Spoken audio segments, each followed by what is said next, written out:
C'est le moins que l'on puisse dire. C'est une taxe qui fait débat, cette taxe Zuckman sur les très grandes fortunes. Bonjour Jean-Marc. Bonjour David, bonjour tout le monde. Jean-Marc Vittori, éditorialiste aux Échos. C'est une taxe, il faut le dire, qui ne touche, pas beaucoup de monde. On parle de 1800 foyers, dont le patrimoine, on le sait, dépasse les 100 millions d'euros.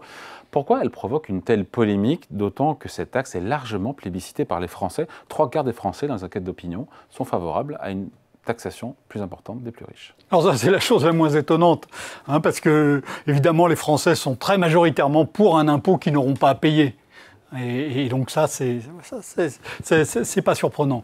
Alors ensuite, pourquoi, au-delà de ce point absolument essentiel, vous êtes toujours prêt à créer un impôt que vous n'aurez pas à payer, que les autres auront à payer. Le voisin aura à payer. Voilà, on a ça pour plein de domaines. Les gens qui sont le plus favorables à l'allongement de la vie active, c'est les gens qui sont déjà retraités parce qu'ils ne sont pas concernés. On a ça, c'est une règle très très générale. Donc là, il ne faut pas être surpris du fait que les Français soient très nombreux à être pour une taxation des plus riches. Ensuite, ce qui s'est passé depuis 10, 20, 30 ans, c'est que les hauts revenus, certains hauts revenus, pas tous, mais certains hauts revenus. Revenu ou patrimoine? Certains hauts revenus, ceux qui sont liés au capital, ont beaucoup augmenté parce qu'il y a eu une très forte appréciation de la valeur des entreprises. Et donc, tous les revenus qui sont liés à ça, évidemment, et les patrimoines correspondants, se sont beaucoup accrus. Et moi, accrus plus vite que le reste de l'économie. Alors, ça dépend des mesures qu'on prend, mais oui, de façon générale, oui. Si on regarde par rapport aux autres patrimoines, c'est un peu moins clair. Il y a eu des études qui montraient que, évidemment, quand vous prenez un patrimoine de 10 millions et qui s'accroît de 10%, il passe de 10 à 11 millions, il s'accroît d'1 million. Si vous prenez un patrimoine de 100 000 et qui s'accroît de 10%, il progresse que de 10 000 euros, donc il progresse beaucoup moins. Ce qui est sûr, c'est que les patrimoines qui sont constitués de parts d'entreprises, et de grandes entreprises en particulier, ces patrimoines-là ont beaucoup augmenté. Pourquoi, encore une fois, cette taxe est clivante alors que dans le fond, on se dit, on demande des efforts à tous les Français, potentiellement, pour redresser les comptes, et de savoir qu'il y a des milliardaires, ce qui nous est dit, tout prélèvement obligatoire compris, qui payent 2 fois moins d'impôts que la moyenne des Français. Quand on entend ça, on se dit qu'il y a un problème de justice fiscale. Alors, il devrait mettre tout le monde d'accord. Alors, premièrement, on peut remettre en cause ce chiffre. Ce chiffre, il est établi avec des hypothèses qui sont assez particulières. Et donc, il faut d'abord se demander, est-ce que c'est vraiment le bon chiffre? Ce chiffre, il est avancé, évidemment, par les promoteurs de la taxation il est juste ou il est proposée. Quand on y regarde de près, il est fait à partir d'hypothèses, et beaucoup de ces hypothèses, on peut les contester. Par exemple, moi je prends un exemple simple. On va prendre un ménage qui n'a pas beaucoup d'argent, un homme, une femme qui vit avec 500 euros par mois. Et puis, il a 500 euros de prestations sociales, parce qu'avec 500 euros par mois, vous ne pouvez vraiment pas vivre correctement. Donc ça fait 1000 euros. Sur ces 1000 euros, disons qu'il va dépenser... Il va faire des achats sur lesquels il va payer 50 euros de TVA. Donc c'est un impôt. Les plus pauvres, l'impôt qu'ils payent le plus, c'est la TVA. C'est pour ça que je prends cet exemple. Donc il paye 50 euros de TVA. Si vous rapportez ces 50 euros de TVA à son revenu, qui est de 500 euros par mois, vous allez dire il paye 10%. Il paye, si vous mettez ces 50 euros, oui, par rapport à ces 500 euros, vous allez dire il paye 10% d'impôt. Mais en fait, s'il paye 50 euros de TVA, c'est parce qu'il a 1000 euros de ressources. Ouais. Et donc, en fait, il n'est pas taxé à 10%, il est taxé à 5%. Donc, si vous n'intégrez pas les prestations sociales dans les revenus des plus pauvres, vous montrez qu'ils sont très taxés. Et donc, c'est le cas, c'est ce qui a été fait. Voilà, et donc, quand vous faites ce genre de comparaison, il faut toujours être extrêmement prudent sur la façon dont vous le faites. Mais sur les 27%, et sur le 2 fois plus, il y a un certain nombre d'hypothèses. Et sur les impôts qui sont prélevés sur les moins favorisés et sur les impôts qui sont prélevés sur les plus favorisés, il y a des hypothèses qui sont très contestables. Et en faisant d'autres hypothèses, on aura des résultats qui seraient assez différents. Oui, ça, ils payent moins. Voilà. Les très riches payent moins d'impôts, 2 fois moins. Oui, C'est pas pareil. Si c'est 2 fois moins, si c'est 20% de moins, on n'a pas tout à fait la même. Ce serait dommage qu'on n'ait pas d'ailleurs le chiffre. C'est des chiffres qui reposent sur des conventions. Les statistiques, c'est des constructions sociales. Et ces statistiques, elles reposent donc sur des hypothèses qu'on fait en fonction d'un état de la société ou en fonction de ce qu'on veut montrer aussi parfois. C'est ce que font notamment les promoteurs de l'impôt sur les patrimoines qui est actuellement évoqué, la taxe Zuckman. Elle est faite, on peut tordre les chiffres et certains le font de manière abusive. Tout le monde aime Michel-Édouard Leclerc, il s'est exprimé là-dessus. Il dit la taxe Zuckman, c'est un épouvantail qui ne fait pas fonctionner l'économie. Ouais, ça ne fait pas fonctionner l'économie, ce n'est pas le but. La taxe Zuckman, elle a deux buts. Le premier, c'est de contribuer à la justice sociale, donc à réduire les inégalités dont certaines ont beaucoup augmenté ces dernières décennies. Et la deuxième, c'est pour faire rentrer de l'argent dans les caisses. Et avec un raisonnement simple qui est si on ne taxe pas les plus riches dont les revenus se sont beaucoup envolés ces dernières années. Revenus et patrimoine, moi j'entends surtout. Oui, on peut dire. Alors on va y venir, revenus et patrimoine. Il va falloir faire des efforts, et si les plus riches ne font pas plus d'efforts que les autres, ça va être inacceptable. Bon. C'est pour ça qu'on en parle maintenant. Ouais, Parce qu'il va falloir faire des gros efforts, et il n'y a pas de raison que les plus favorisés ne participent pas un peu plus que les autres, ou beaucoup plus que les autres, ça en fonction de ses choix personnels, mais c'est très difficile à admettre si ceux qui sont plus à l'aise ne participent pas plus que les autres à cet effort.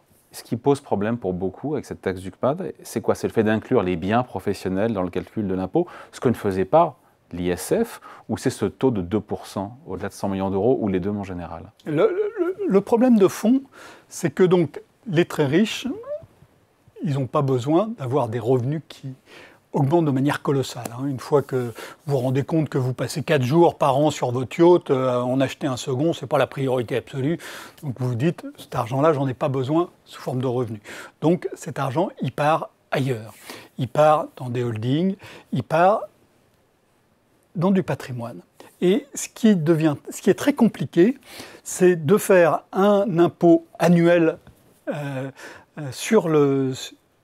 comme on ne peut pas le prélever sur le revenu. Quand vous prélevez sur le revenu, c'est normal. Quelqu'un, il gagne 100 millions, vous lui prélevez 10, 20, 30, 40 millions. C'est sur un flux qu'il a chaque année.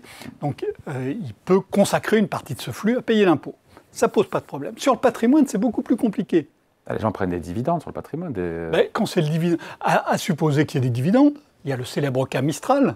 Mistral, start-up française, première décacorne, elle est valorisée actuellement 14 milliards de dollars. 14 milliards de dollars, mais elle ne verse pas 1 euro de dividende. Donc, comment est-ce que vous taxez un patrimoine qui ne rapporte pas de revenus ? C'est un cas spécifique, là, le cas de la, de la licorne, de la décacorne. On peut faire toute la gradation des patrimoines. Il y a le patrimoine hyper liquide. Vous avez des actions Carrefour ou BNP. Vous en avez pour 200 millions d'euros. Elles vous rapportent des dividendes et vous pouvez les vendre si c'est nécessaire pour payer l'impôt. Si vous les vendez, vous avez un petit problème parce que ces actions, elles vont être achetées par des gens. On n'a pas forcément envie que le capital des entreprises françaises... qui partent à l'étranger, c'est ça ? Oui, que ces actions... Rien dit que ce sera... Si vous faites ça sur tous les foyers les plus fortunés français et que vous ne le faites pas sur les fonds étrangers, les foyers français risquent de vendre à des gens qui vont acheter qui ne seront pas des Français. Bon. Laissons ce point de côté. Mais donc, si vous avez une société par action, ça ne pose pas de problème. Si vous avez une société qui n'est pas cotée, ça devient plus compliqué. Si vous avez une entreprise, un entrepreneur, c'est le capital, c'est aussi compliqué. Si vous avez de l'immobilier, c'est aussi très compliqué. Comment est-ce que vous dégagez sur un immobilier qui ne rapporte pas de revenus, comment est-ce que vous dégagez ? Vous êtes très riche, vous avez 200 millions de châteaux, de maisons, de villas. Alors, il y a déjà l'impôt sur la fortune immobilière auquel vous êtes soumis. Donc, c'est très très compliqué de trouver les moyens de dégager sur du patrimoine dont la liquidité est loin d'être assurée, alors de dégager les ressources qui permettent de payer cet impôt sans mettre en péril d'une manière ou d'une autre. Gabriel Zucman dit que ces gens-là... Non, c'est qui dit ces gens? Je crois que c'est Manuel Bompard ou Zucman, ou l'un des deux, qui disent que les très très riches qui disent qu'ils ne sont pas liquides, c'est qu'ils ont organisé leur Oui, c'est ce que dit Gabriel Zucman. Et dans certains cas, c'est vrai, mais dans d'autres cas, ça n'est pas vrai. Encore une fois, reprenez l'exemple de Mistral. Est-ce que vraiment c'est pas organisé? Est-ce que c'est dangereux ou pas pour l'économie française, sachant qu'aucun pays dans le monde aujourd'hui, à part la France, ne pense... Si, il y a d'autres pays qui y pensent, mais personne encore... Qui pense, mais personne ne l'a fait. Ne l'a appliqué. Est-ce que vraiment, voilà, ça serait une catastrophe ou pas pour l'économie française s'il y avait une taxe Zucman, alors dans sa version PS, donc 2% sur tous les biens au-delà de 100 millions d'euros, ou dans une version peut-être édulcorée, fruit d'un compromis entre Sébastien Lecornu et le PS. Alors, quand on fait des versions édulcorées de ce genre d'impôt, le problème, c'est que ça diminue très très vite le rendement de l'impôt. Sachant qu'ils ne sont pas tous d'accord, les experts, sur le rendement. Certains disent que c'est 20 milliards, d'autres 15, d'autres 5, voilà. Oui, alors Gabriel Zucman dit qu'on a tenu compte des erreurs des impôts précédents et que celui-là rapporterait effectivement les 20 milliards attendus, etc. Et on peut entendre ces arguments. Mais soit vous avez un impôt qui marche très bien, mais dans ce cas-là, cet argent, il va y avoir des effets de bord absolument partout. Donc il va y avoir des gens qui vont moins entreprendre, il va y avoir des gens qui vont s'installer ailleurs, il va y avoir des choix d'investissement qui vont être faits différemment. Donc soit vous avez un impôt très efficace, et dans ce cas-là, il y a des effets de bord sur des décisions importantes, puisqu'il s'agit de l'allocation du capital. Des changements de comportement. Et des changements de comportement. Et ça, je pense que c'est impossible de dire que ça n'existe pas. Là, on peut dire c'est marginal, etc. Mais si vous avez un Steve Jobs qui part à l'étranger, et c'est une seule personne qui part, mais c'est un peu ennuyeux pour ce qu'un Steve Jobs a été capable de faire. Et donc, voilà, c'est très difficile de faire un impôt sur le patrimoine qui soit un impôt propre. Il y a un seul moment où c'est possible de le faire, et ça, absolument personne n'en parle. Ouais. Ben, c'est au moment de la transmission de ce capital, c'est-à-dire au moment de la succession. Pourquoi tout d'un coup vous transférez le sujet taxation du patrimoine à taxation de l'héritage au final? Ben, qu'est-ce que c'est que d'autre que la taxation de l'héritage que la taxation de la transmission du patrimoine? Vous avez raison. La meilleure façon de taxer le patrimoine, et ça, il n'y a pas beaucoup de sujets sur lesquels tous les économistes sont d'accord, celui-là, où la quasi-totalité des économistes sont d'accord, celui-là en fait partie, la taxation sur l'héritage. Ouais, mais c'est l'impôt sur la mort, les Français n'en veulent pas. Oui. Et c'est l'impôt c'est la façon de taxer le patrimoine qui est le plus efficace et le plus juste, ou le moins injuste. Mais ça se heurte à des problèmes psychologiques absolument, et politiques donc. Par des Français qui ne sont pas du tout concernés en plus. Parce que évidemment. Je crois que 80% des successions sont exonérées de... Oui, ou même davantage. Et les Français ne veulent absolument pas entendre parler de cet impôt-là. Bon, et on pense quoi alors, cet impôt Zucman, cette taxe Zucman sur les très riches? Dangereux ou pas? C'est la question qu'on pose, c'est écrit juste en dessous là, pour l'économie française. Bah oui, il y a des plus et il y a des moins. Comme partout, il n'y a pas... Il y a des plus, il va y avoir plus d'argent dans les caisses, et je pense que c'est très difficile à évaluer. Et puis, il peut y avoir plus d'argent dans les caisses à court terme, mais ça peut aussi amoindrir la perspective à moyen terme. Il faut aussi toujours avoir en tête les effets à long terme de ce genre de mesures, parce que ça, comme vous le disiez, ça influe aussi sur les comportements. Donc, il va y avoir plus d'argent à court terme, à moyen terme, on peut en discuter. Ça va renforcer le sentiment de justice sociale, et ça dans un pays où le sentiment d'injustice est très fort et se développe rapidement, c'est important. Mais ça va avoir des effets de bord absolument redoutables, dont nous n'avons même pas la moindre idée aujourd'hui.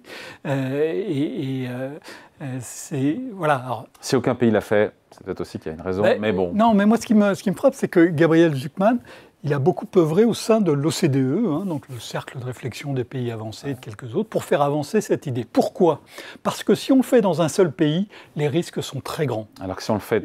Et pourquoi est-ce qu'il a fait tout ce travail-là auprès de l'OCDE, Gabriel Zucman? C'est qu'il sait que pour cette idée avance vraiment, il faut qu'elle soit partagée. Il faut que ça soit fait en même temps dans un certain nombre de pays et des pays qui sont en concurrence. Si ça n'est pas fait, pour le pays qui le fait, c'est dangereux et c'est pour ça que la France est sur un fil d'équilibre sur lequel il n'est pas facile de ne pas tomber. On a essayé de faire de l'économie. Si on fait un tout petit peu de politique, on sait que Sébastien Lecornu, Premier ministre, doit faire des concessions envers le PS. PS qui veut absolument cette taxe Zuckman, ou en tout cas une taxe similaire sur les ultra-riches. Quelle est la voie de passage? À quoi ça pourrait ressembler une taxe Zuckman, qui s'appellerait plus une taxe Zuckman, mais une contribution plus importante des plus riches? Ça serait quoi? Ça serait la même taxe Zuckman avec un taux à 0,5%? Ce serait en réintroduisant en sortant les biens professionnels, mais dans ces cas-là, c'est l'ISF, c'est le retour de l'ISF.